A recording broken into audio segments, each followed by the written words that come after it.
नमस्कार दोस्तों, Verma chemistry classes के यूट्यूब चैनल में आपका स्वागत है। आज मैं आपके लिए क्वांटम नंबर के बारे में बताऊंगा, वो भी इस प्रकार से कि आप इससे रिलेटेड कॉम्पिटिटिव एग्जाम में जो भी क्वेश्चन आते हैं, जितने भी टाइप के आते हैं, वो आसानी से और इजीली सॉल्व कर सकते हो। यदि आपने अभी तक हमारे चैनल को सब्सक्राइब नहीं किया है तो दोस्तों प्लीज़ चैनल को सब्सक्राइब करें, लाइक करें एंड बेल आइकन बटन दबाना ना भूलें। तो चलिए शुरुआत करते हैं क्वांटम नंबर की। क्वांटम नंबर क्या होता है कि देखिए, ये नाभिक होता है।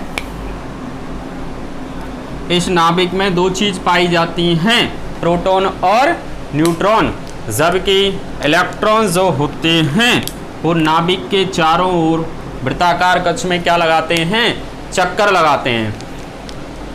तो क्या था कि प्रोटॉन और न्यूट्रॉन का जो घर था वो तो फिक्स था, इलेक्ट्रॉन की स्थिति फिक्स नहीं थी। इसके चारों ओर जब इलेक्ट्रॉन चक्रण कर रहा था तो नाभिक के चारों ओर इलेक्ट्रॉन का चक्रण करते समय एक उसकी स्थिति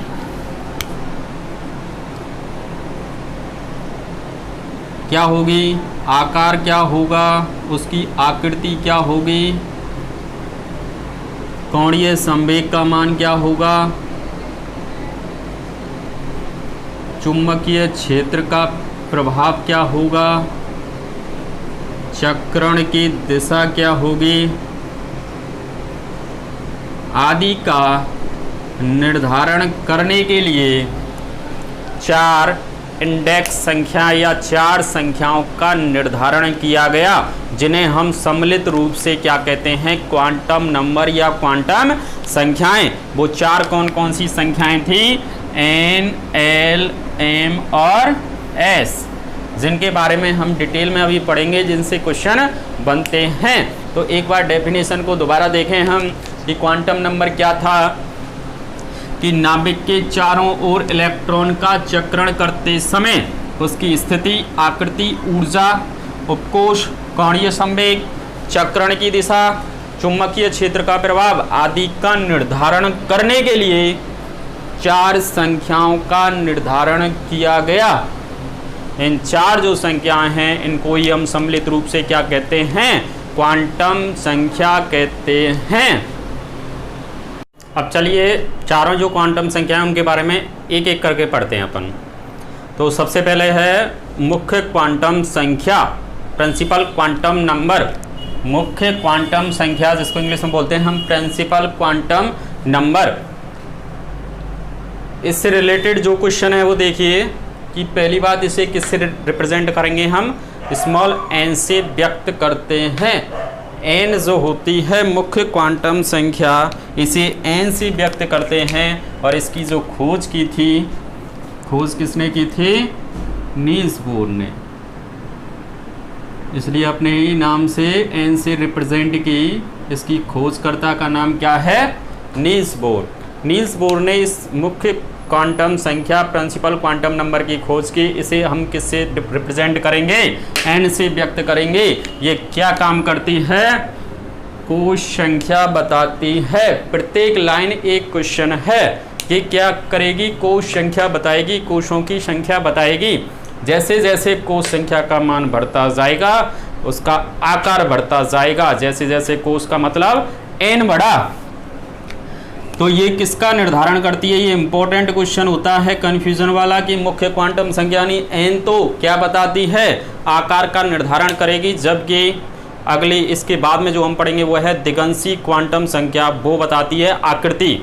आकृति के बारे में तो दिगंशी बताएगी L, जबकि आकार के बारे में कौन बताएगी, मुख्य क्वांटम संख्या n।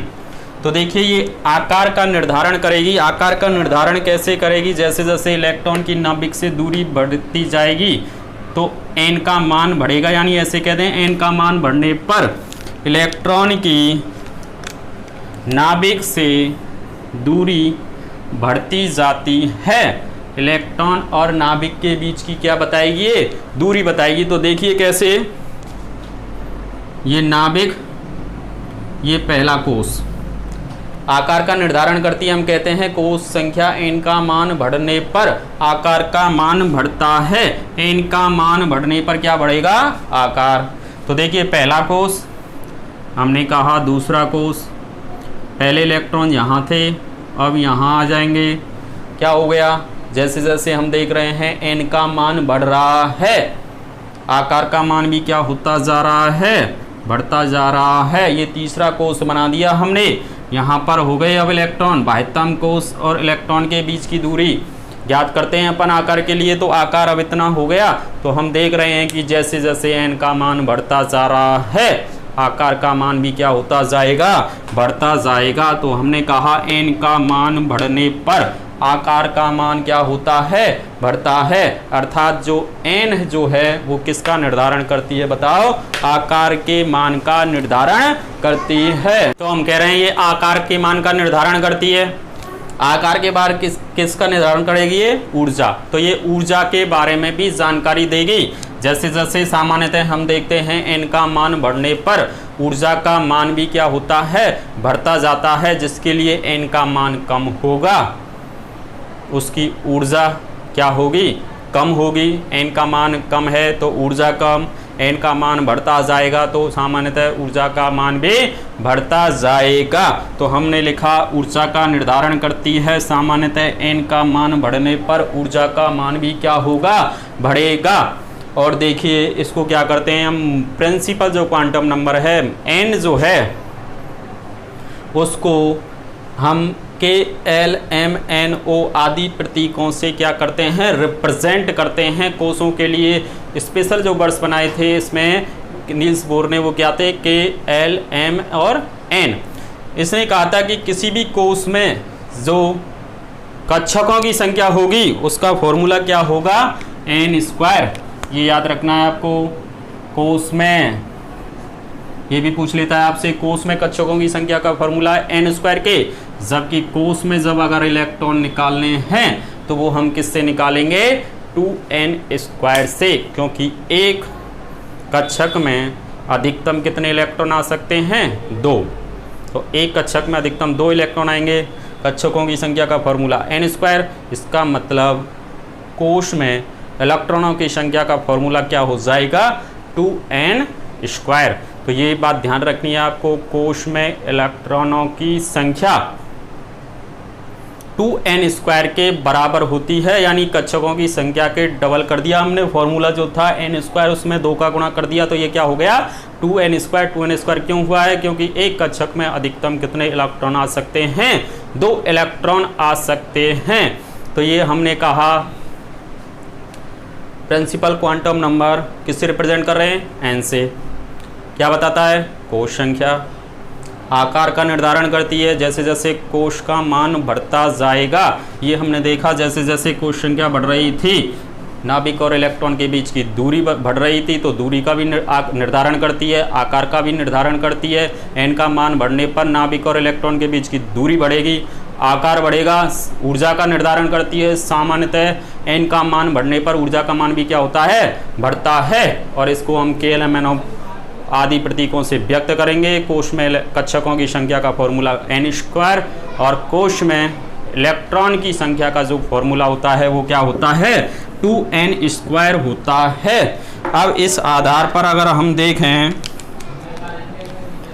तो हमने क्या देखा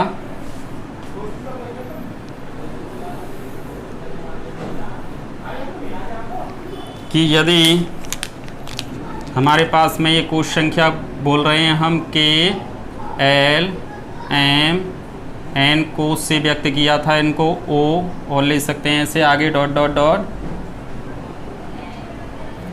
के का मतलब पहला कोष, एल का मतलब दूसरा कोष, एम का मतलब 3, एन का मतलब 4 और ओ का मतलब 5। यानी यहाँ से कोष स्टार्ट किए थे उसने के से, KLMNO, और के का मतलब पहला कोष, एल का मतलब दूसरा कोष, एम का मतलब तीसरा कोष, एन का मतलब चौथा कोष और ओ का मतलब 5वां कोष। अब कोष में कक्षकों की संख्या निकालें तो हम किस फॉर्मूले से निकाल रहे हैं, n स्क्वायर से। n स्क्वायर के बराबर कर दो इसको, तो n का मान आपको पता है इसमें। तो हमने क्या किया, n का मान इसमें 1 रखा, तो 1 का स्क्वायर कितना हो गया, 1। तो पहले कोष में कितने कक्षक बन गए, ये एक कक्षकों की संख्या का फॉर्मूला बन गया 1। अब देखिए इसमें देखें दूसरे में 2 का स्क्वायर कितने हो गए 4, 3 का स्क्वायर कितने हो गए 9, 4 का स्क्वायर 16 और 5 का स्क्वायर 25। ये तो क्या निकाल लिए हमने, बताओ, कक्षकों की संख्या। ऐसे आगे भी निकाल सकते हैं। अब इनमें इलेक्ट्रॉन की संख्या निकालेंगे हम। तो इलेक्ट्रॉन की संख्या के लिए हमने क्या कहा, एक कक्षक में अधिकतम कितने इलेक्ट्रॉन आ सकते हैं, 2 इलेक्ट्रॉन आ सकते हैं। 2 इलेक्ट्रॉन का मतलब एक तो क्लॉकवाइज और एक एंटी क्लॉकवाइज। तो इसलिए हमने इसमें 2 का गुणा कर दिया, तो 2 का डबल कर दो इसको, कितने इलेक्ट्रॉन हो गए 2, 8 और ये 18, 32 और 50। यानी आपसे पूछ लिया जाए के कोष में कितने इलेक्ट्रॉन होते हैं, तो 2 बताओगे आप। आपसे पूछा एन कोष में बताइए इलेक्ट्रॉन की संख्या कितनी होगी 32। अगर कक्षकों की संख्या पूछ ली तो 16।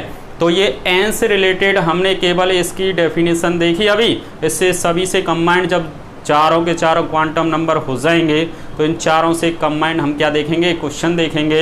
ये भी एक तरह से क्वेश्चन है, सभी की सभी, प्रत्येक लाइन एक इम्पॉर्टेंट क्वेश्चन है। तो चलिए अगला क्वांटम नंबर देखते हैं हम एल।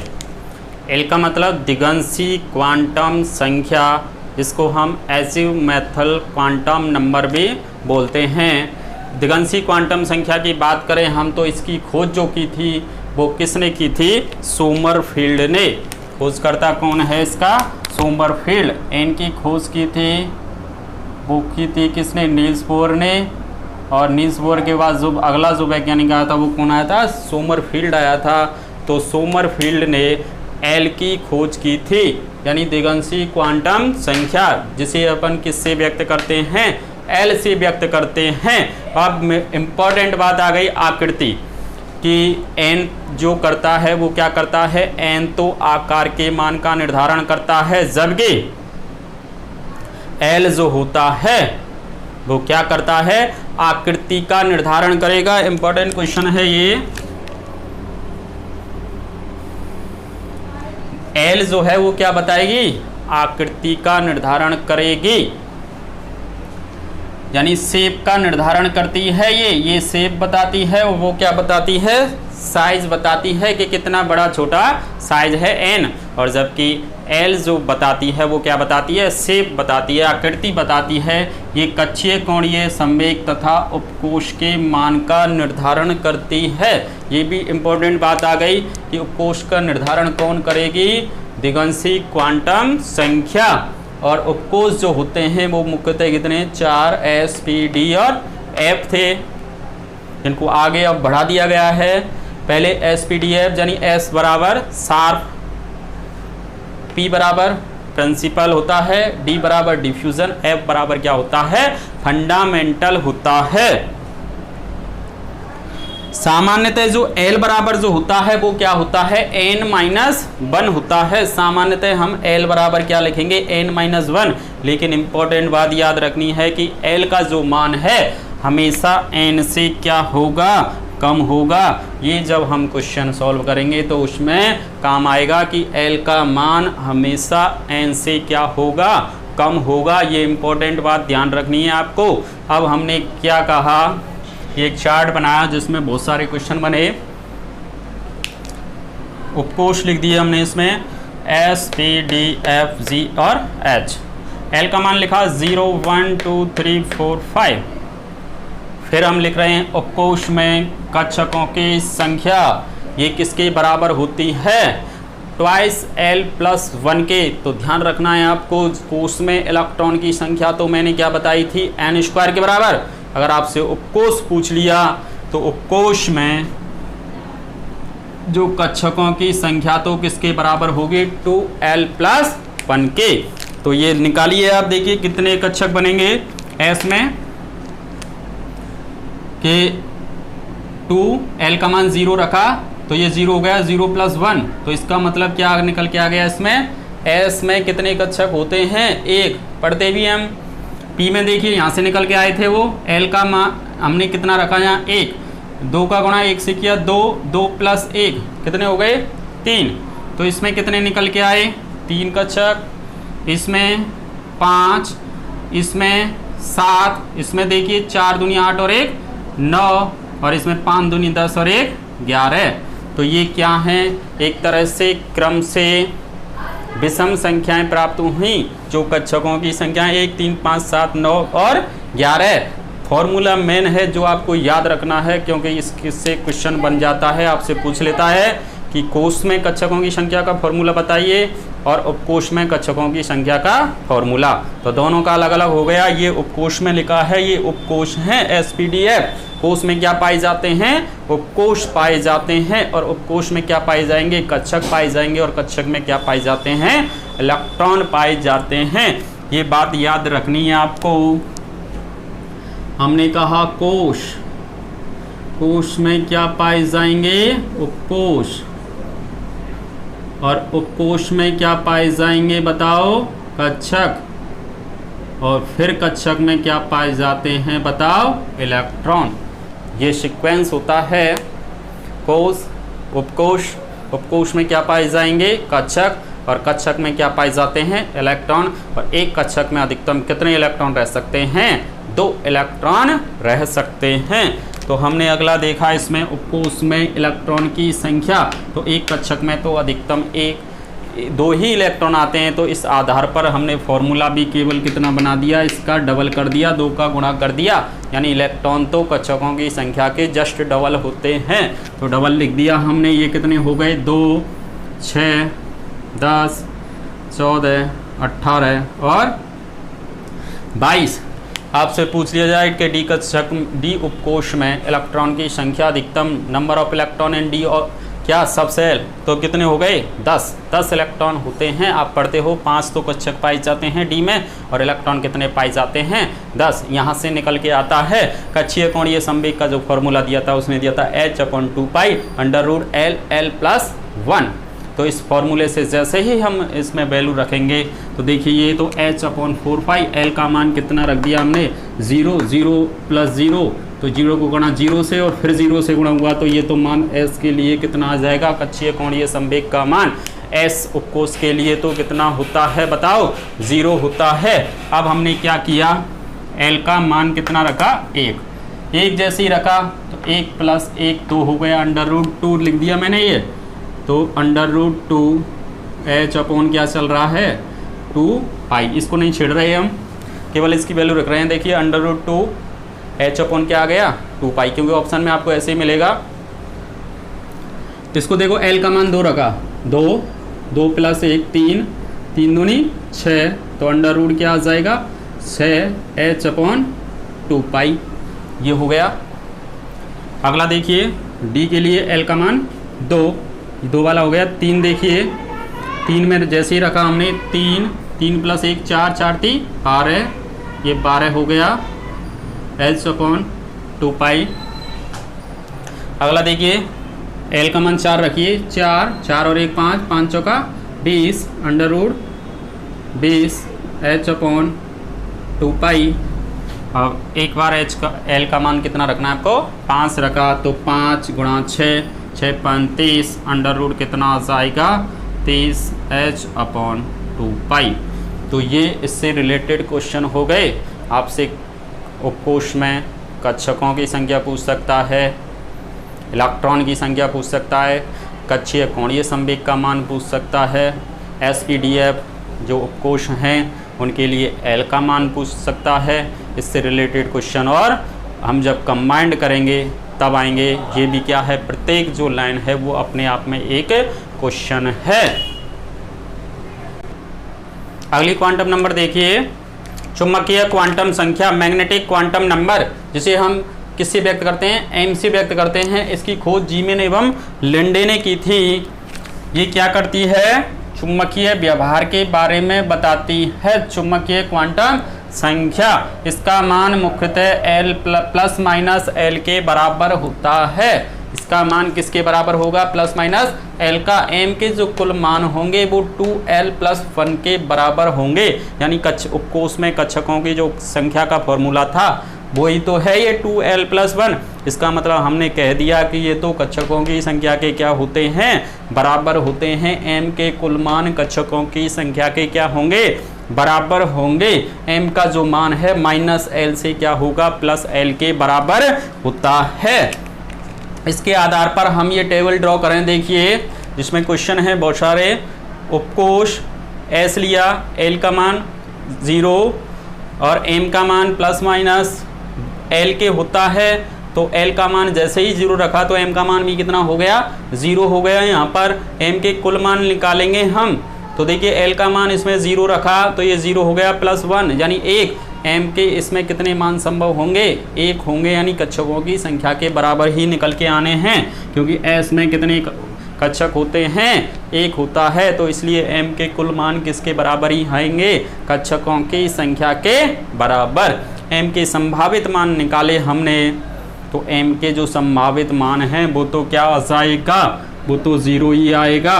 एम के जो संभावित मान हैं वो कितने आएंगे, 0 आएंगे। अब देखा हमने ये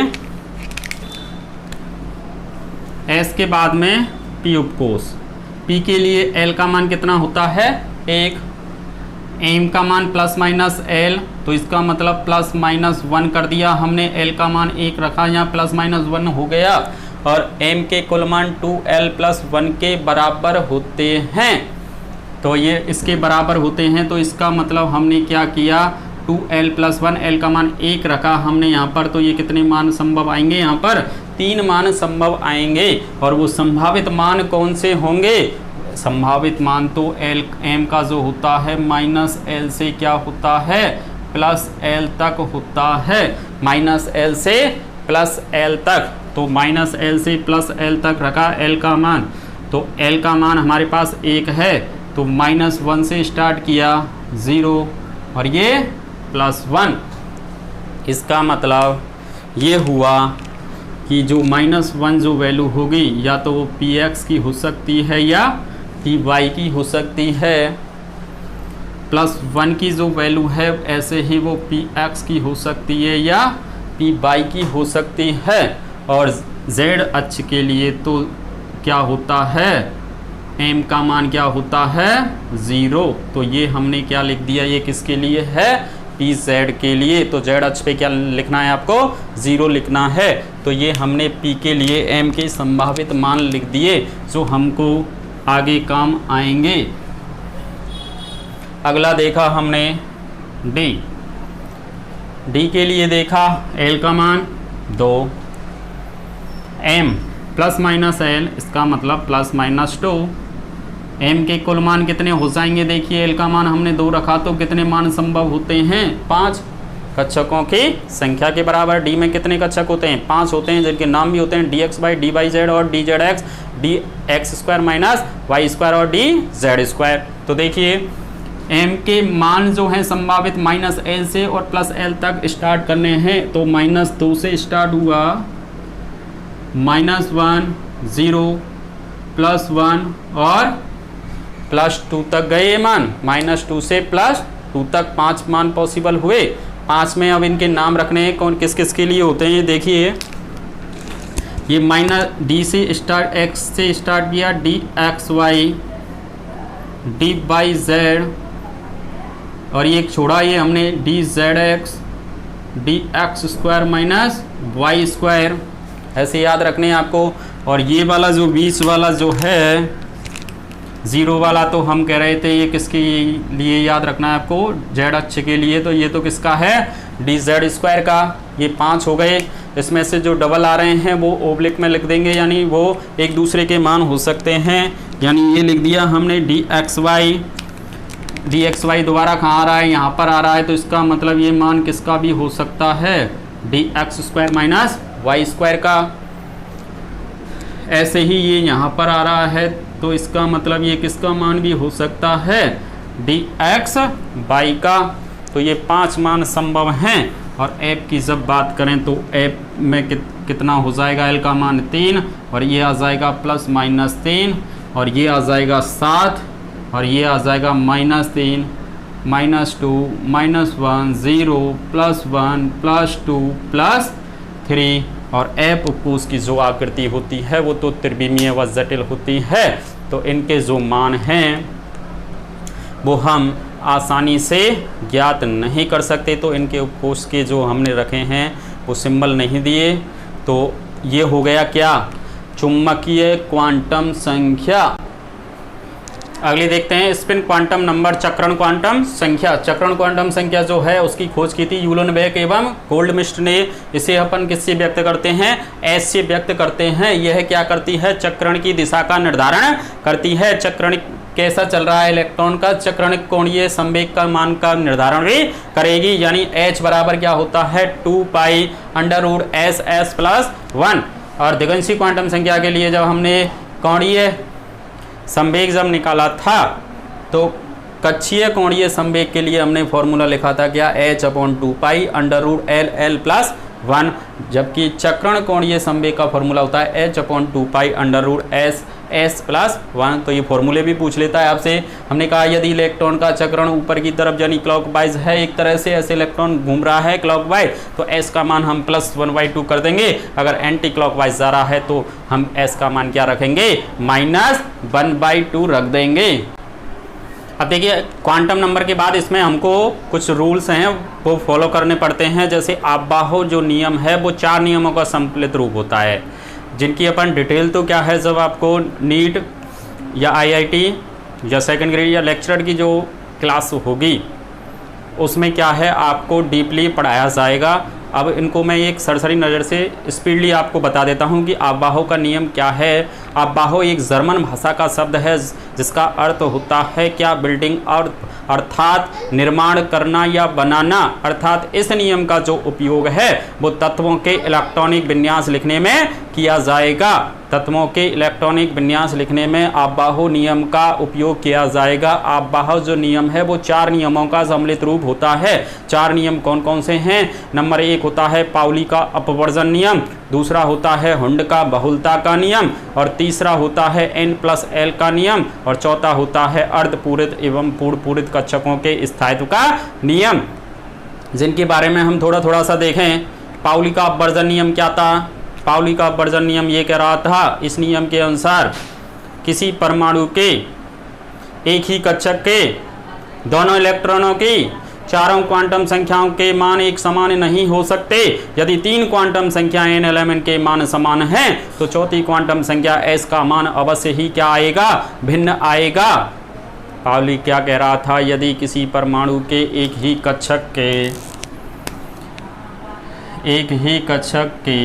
कक्षक में अधिकतम कितने इलेक्ट्रॉन आ सकते हैं?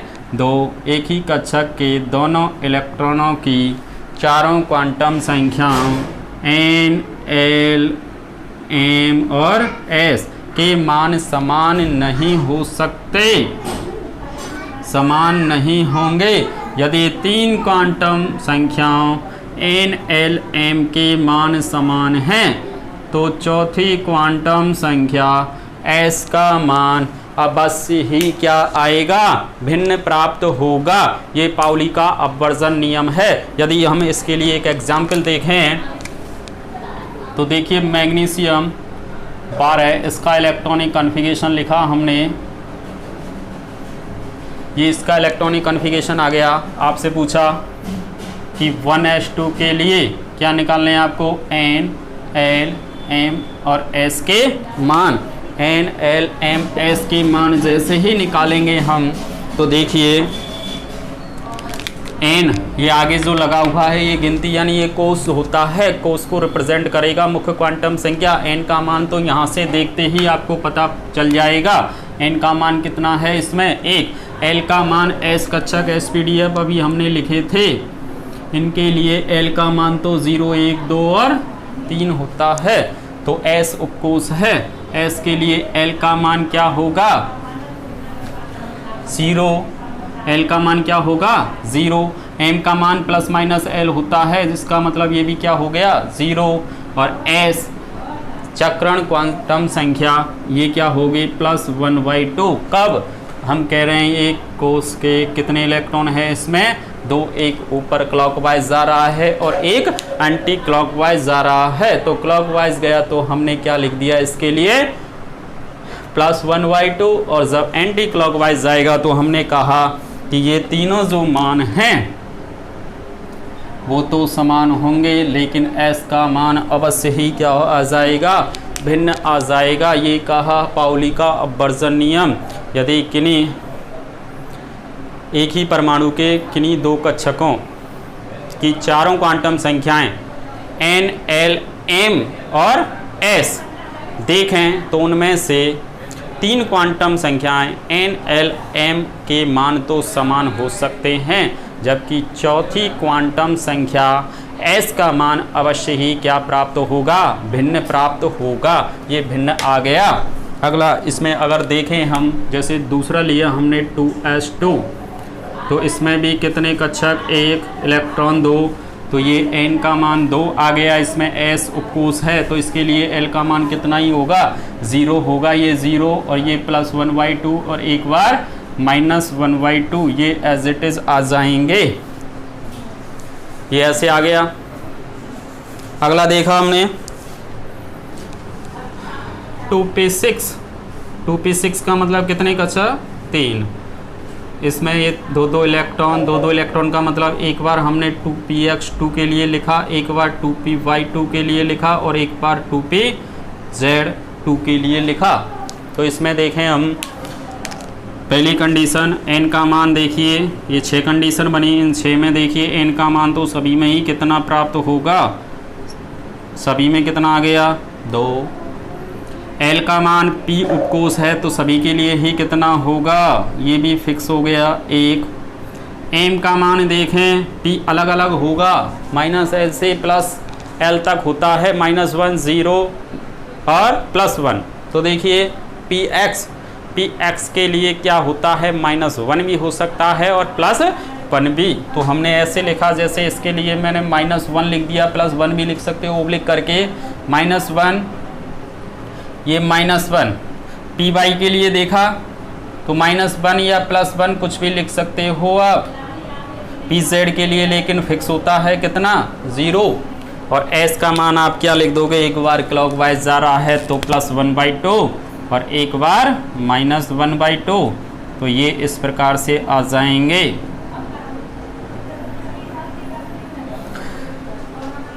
ये निकाल लिए हमने। इस प्रकार से ही हम किसके निकाल सकते थे, 3s2 के लिए निकाल सकते थे। तो हमारे लिए क्वेश्चन अगली ऐसे भी पूछ सकता है आपसे कि सोडियम कोई परमाणु है, इसके अंतिम इलेक्ट्रॉन के लिए चारों क्वांटम संख्याओं के मान लिखिए। तो चारों इलेक्ट्रॉनिक कॉन्फ़िगरेशन लिखा है इसका 2p6 3s1 अंतिम इलेक्ट्रॉन 3s1 में जा रहा है। इसके लिए हमको n, l, m के मान लिखने हैं, n, l, m और s। n का मान कितना आ गया, 3, s के लिए 0, m का मान ये 0 और ये s का मान क्या आ जाएगा, +1/2 भी हो सकता है और -1/2, क्योंकि केवल कितना इलेक्ट्रॉन है, एक है, तो वो क्लॉकवाइज भी जा सकता है और -1/2। तो हमने ओब्लिक करके लिख दिए +1/2 और -1/2। अगला क्वेश्चन देखें इसमें पाउली से रिलेटेड कि पाउली का जो अपवर्जन नियम है, पहली बात यह है कि अपवाद होता है कि ये हाइड्रोजन परमाणु पर लागू नहीं होता। आपसे क्वेश्चन पूछ सकता है निम्नलिखित में से पाउली का अपवर्जन नियम लागू नहीं होता है, किस तत्व पर लागू नहीं होता है। तो किस तत्व का मतलब पूछ लिया आपसे, तो इसका मतलब S में भी कौन सा, हाइड्रोजन पर यह पाउली का अपवर्जन नियम लागू नहीं होता, क्योंकि इसमें कितने इलेक्ट्रॉन है, 1। लेकिन पाउली का अपवर्जन नियम के लिए कंडीशन क्या थी, एक ही कक्षक में कम से कम कितने इलेक्ट्रॉन होने चाहिए, 2 होने चाहिए। तो पाउली का अपवर्जन नियम हाइड्रोजन पर लागू नहीं होता, पहला क्वेश्चन। अगला, अगर विन्यास की बात करें तो ये किस विन्यास पर भी लागू नहीं है, एक तरह से S1 पे लागू नहीं है, S1 पे लागू नहीं होता। अगला क्वेश्चन जैसे ही देखें हम, अगर हमारे लिए एक समुच्चय सेट बना के दे दिया और उसमें से पूछा कि निम्नलिखित में से कौन सा समुच्चय संभव है या नहीं, तो इस प्रकार का भी क्वेश्चन बन सकता है। और एक क्वेश्चन अगर आपसे ऐसे पूछे कि ये पूछे 3dxy के लिए n, l, m और s के मान लिखो, या आपसे पूछ लिया 3dz² के लिए n, l, m, n के मान लिखो, तो कैसे लिखेंगे। n का मान कितना आ गया इसमें, 3, d का मतलब l के लिए 2 और x y लगा हुआ है। हमने कहा था -2 से स्टार्ट होते हैं, तो इसका मतलब इसका मान -2 भी हो सकता है और 2 भी हो सकता है। दोनों कंडीशन होती हैं एक्स वाई के लिए, ये याद रखना है। दोनों वैल्यू पॉसिबल होती हैं एक्स और वाई एक्सिस पर। और एस का मान इसके लिए एक बार आप +1/2 रख दोगे और एक बार -1/2 रख दोगे, और ये एज इट इज़ लिख दिया हमने। ऐसे ही इस पर देखें हम, n का मान 3, d का मतलब 2 और z का मतलब ये तो फिक्स होता है, कितना ही होता है 0, और एक बार इसको +1/2 और एक -1/2। तो इस टाइप के क्वेश्चन भी आ सकते हैं। अगला देखो, हुंड का बहुलता का नियम। हुंड का बहुलता का नियम ये कहता था कि समभ्रंश कक्षकों में, समभ्रंश कक्षक का मतलब समान ऊर्जा के कक्षक, समभ्रंश कक्षकों में पहले एक एक इलेक्ट्रॉन प्रवेश करता है, उसके बाद ही युग्मन होता है, यानी डिजनरेट ऑर्बिटल्स होते हैं। उनमें पहले जो इलेक्ट्रॉन है वो एक एक अनपेयर्ड फॉर्म में जाएगा, उसके बाद ही क्या होगी, पेयरिंग होगी। ये किसका नियम है, हुंड का रूल है, हुंड का नियम। तो इसमें देखें हम एग्जाम्पल अगर देखें हुंड के नियम में, ये कार्बन लिया मैंने परमाणु क्रमांक 6, 1s2 2s2 और 2p2। तो इसको लास्ट वाले को देखें, p में कितने कक्षक होते हैं, 3। तो देखिए 1 और ये 2, एक ऐसे भरा हमने इलेक्ट्रॉन को और एक बार ऐसे भरा। तो हम कह रहे हैं ये वाला गलत है नियम और ये वाला सही है। ये कौन कह रहा था, हुंड कह रहा था पहले इलेक्ट्रॉन एक एक करके जाएंगे, उसके बाद ही क्या होगा, युग्मन होगा। तो ये वाला तरीका सही है। ऐसे ही हम नाइट्रोजन की बात करें तो नाइट्रोजन के लिए ये हो जाएगा, अगर हमने ऐसे लिखा है तो ये नियम गलत है, और ऐसे एक एक करके भरा तो ये नियम सही है। ऐसे ही ऑक्सीजन के लिए हमने अगर देखा तो ये आ गया, तो पी में कितने 3 कक्षक बनाए, 1 2 3, और ऐसे गए तो ये वाला नियम तो सही है। लेकिन अगर आपने ऐसे भर दिए हैं तो ये नियम क्या है, गलत है।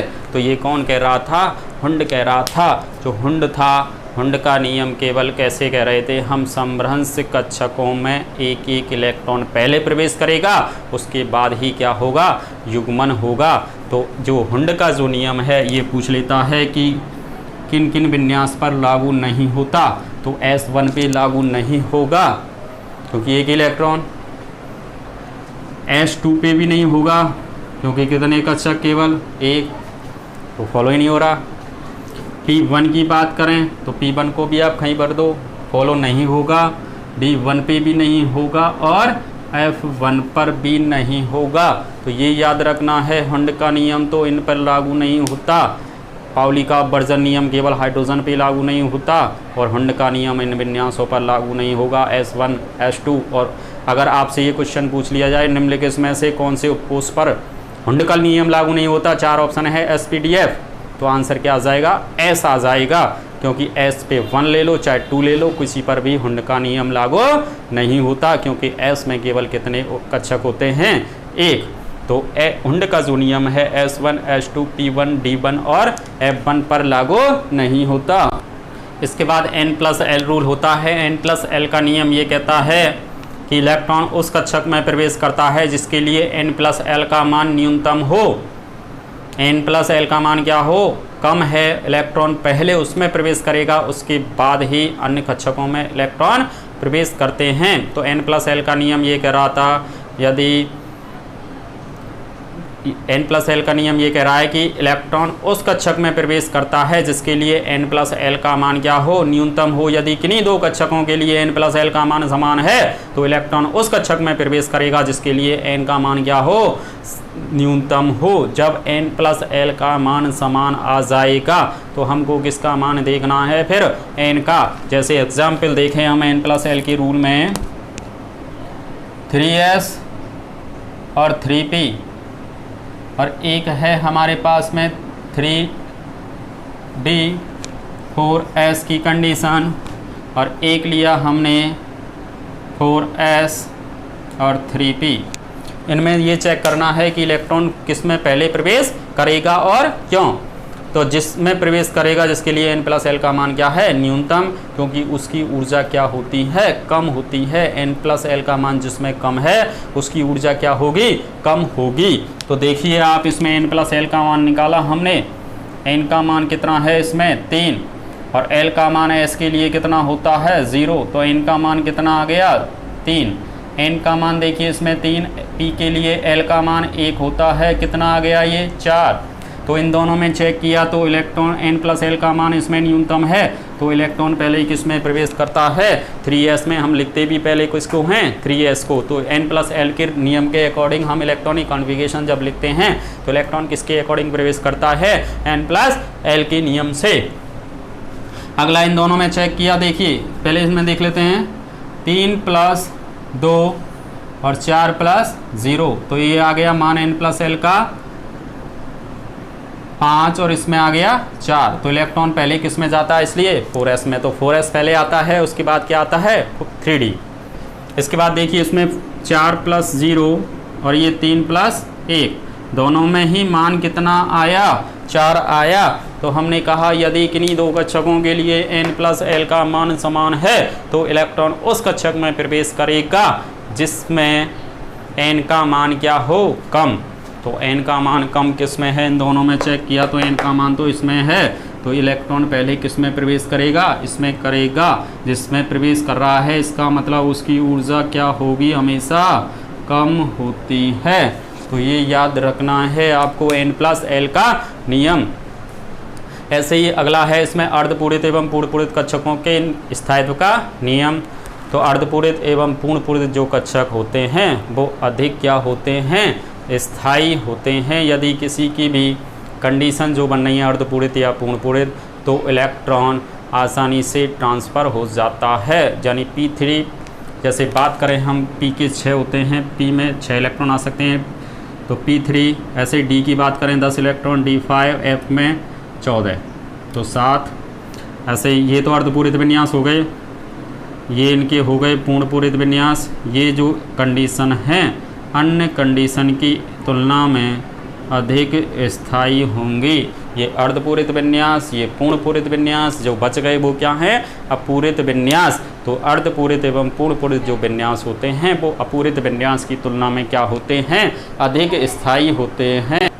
अब देखिए इनके आधार पे क्वेश्चन देखें कुछ कि निम्न में से कौन सा आपको संभव नहीं है। तो कौन सा आपको संभव नहीं है, तो देखें हम, तो सबसे पहले देखें 2s, 2p, 2d और 3s। सबसे पहले क्या देखना है आपको, N प्लस L का रूल देखें इसमें। तो N प्लस L की वैल्यू निकाली हमने इनमें सभी में, तो 2 प्लस 0 2, 2 और 1 3, 2 और 2 4, यानी 2 प्लस 2, और इसमें 3 प्लस 0, इसमें आ रही थी 2 प्लस 1, इसमें 2 प्लस 0। तो देखिए यहाँ पर देखा हमने N और L दोनों के मान समान हैं, लेकिन N का मान कभी भी L के बराबर नहीं हो सकता। ये याद रखना है आपको कि हमने लिखा रखा है आपको कि L का मान हमेशा N से क्या होगा, कम होगा। तो ये जो है पॉसिबल, संभव नहीं है। तो आंसर क्या आ जाएगा, ये वाला आंसर है। यानी रीज़न क्या लिख दोगे आप कि L का मान कभी भी N के बराबर नहीं हो सकता। अगला क्वेश्चन देखें हम, किसकी ऊर्जा कम होगी, तो ऊर्जा तो उसकी कम होती है जिसके लिए N प्लस L का मान न्यूनतम हो। तो N प्लस L का मान निकाला हमने इसमें, तो देखिए 3 प्लस 0 यानी कि 3 आ गया, ये आ गया 4, 5 और ये 5। तो देखिए N प्लस L का मान सबसे न्यूनतम इसमें है, तो इलेक्ट्रॉन पहले इसमें प्रवेश करेगा। इसका मतलब इसकी ऊर्जा क्या है, कम है। अब अगला क्वेश्चन, अगर इनको उपकोषों में उभरती हुई ऊर्जा के क्रम में व्यवस्थित करें, ये ऊपर वाले ही हैं, इनको अगर हम बढ़ती हुई ऊर्जा के क्रम में व्यवस्थित करें तो देखिए आप, सबसे कम ये आ गया 3s की ऊर्जा, इलेक्ट्रॉन पहले इसमें, उसके बाद किसमें 3p में। इन दोनों में चेक किया, दोनों के लिए N प्लस L का मान समान आ गया, और जब समान आ गया तो हमको क्या देखना है कि इलेक्ट्रॉन तो उस कक्षक में प्रवेश करेगा जिसके लिए N का मान क्या हो, कम। तो इन दोनों में देखा तो N का मान तो 3d में कम है, तो इसके बाद इलेक्ट्रॉन 3d में जाएगा और उसके बाद किस में जाएगा 4p में। तो ये बढ़ती हुई ऊर्जा का क्या हो गया, क्रम लिख दिया हमने, किससे, N प्लस L रूल से।